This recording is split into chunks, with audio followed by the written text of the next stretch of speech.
Булар эми биз ушу дарбызды коондаганда пышкандарын билебиз да биз.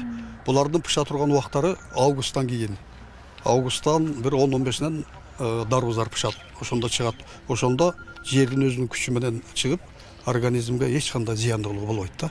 Бул жашылча жемиштер тагыраак айтканда дарбыз кондор убактысынан 1 ай эрте бышкан. Мындан улам тиешелүү адистер рейдке чыгып, алардын сапатын, зыяндуулук деңгээлин текшерүүгө алды. Азыр көрөйлү, текшерип көрөйлү, канча чыкканын көрөйлү.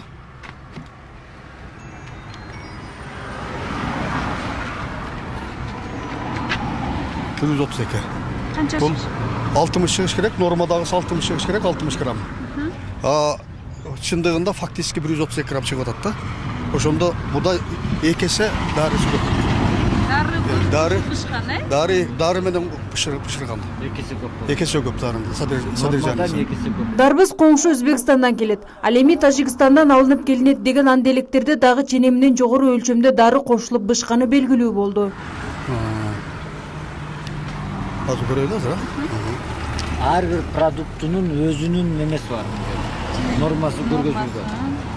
Мына аппарат соя кисеген аппарат берилген. Ар бир кызматкерде бар да. Нормасы 90 болуш керек. Нормасы 90. Азыр салабыз мына. Допустимый коэффициент. Норма. Бул канча секунд тезилик? 151. 90 болуш керек, 151 нормадан ашыкча кошулган да. Бул жерге бул продукцияны дәринин күчү менен пышырылган да. Бул адамдын организмине өзүнүн зыянын берет. Ошону үчүн жана кайрылуу ушу элибизге дагы кайрылам да. Азыркы убакта шашпастан, азыркы убакта керек болсо албаш керек болот. Биз азыр балдарыбызга үй бүлөгө берели, остители, мынтели деген ой менен, жакшы ой менен алып атабыз, сатып алып атабыз. Бунун нарыкка последствиясы, бунун ушундай организмге зыяндуулугу. Адистердин айтымында жер жемишке кошулган дары азот кислота болгондуктан адамдын организмине кирген соң алгач ич өткөгө оорусун пайда кылат. Ал эми 4-5 саат өткөн соң башы ооруйт.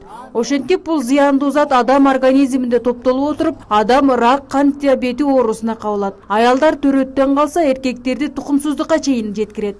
Дарбыз коон жашылча жемишти жеген адамга бул организмине абдан чоң зыян алып келет. Ал акырындык менен барып адамды ырак оорусуна алып келиши ыктымал. Анын үстүнөн эң коркунучтуусу бул азыр жаш балдарга. Мына күнү ысып атат. Күнү ысыган сайын бул дарбыз коондордун дагы адамга зыяндуулугу